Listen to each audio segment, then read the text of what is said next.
අයිබෝන් වල හැමෝටම ඉතාමත් ආදරෙන් පිළිගන්නවා අපේ Simplify X YouTube channel එකට.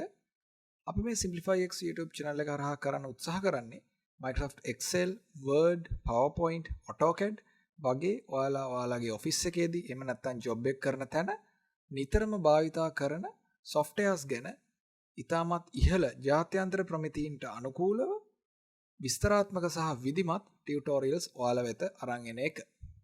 ඉතින් මේ software එකෙන් software එකට අපි කරපු tutorials අපි playlist විදිහට පෙළගස්සලා හදලා තියෙනවා. මේ playlist හැම එකක්ම ඔයාලට අපේ channel home page එකේ බලා ගන්න පුළුවන්. ඉතින් මේ playlist ඔයාලා බලන්න මුලින් ඉඳන්ම බලලා දෙයක් ඉගෙන ගන්න අනිවාර්යයෙන්ම. ඒතර මේවා බලාගෙන යද්දි මොන හරිම ගැටලුවක් එනවා නම් comment section එකේ comment එකක් විදිහට දාන්න. එහෙම නැත්නම් අපේ Facebook group එකේ post එකක් විදිහට දාන්න. මේ කොයි විදිහට ඔයාගේ ප්‍රශ්න යොමු කරත් ඒ හැම ප්‍රශ්නයකටම ඉතාමත් ඉක්මනින්ම ඉතාමත් සාර්ථක උත්තරයක් දෙන්න අපි හැම වෙලාවෙම උත්සාහ කරනවා. ඔයාලා තවමත් අපේ channel එකට subscribe කරලා නැත්නම් අනිවාර්යයෙන්ම subscribe button එක press කරලා subscribe කරන්න. ඒ වගේම subscribe button එකට දකුණු පැත්තේ තියෙනවා bell shape icon එකක්. ඒ icon එක double click කරන්න. ඒතර ඔයාලට පුළුවන් අපි වීඩියෝ එකක් upload කරපු ගමන්ම email notification එකක් හරහා දැනගන්න.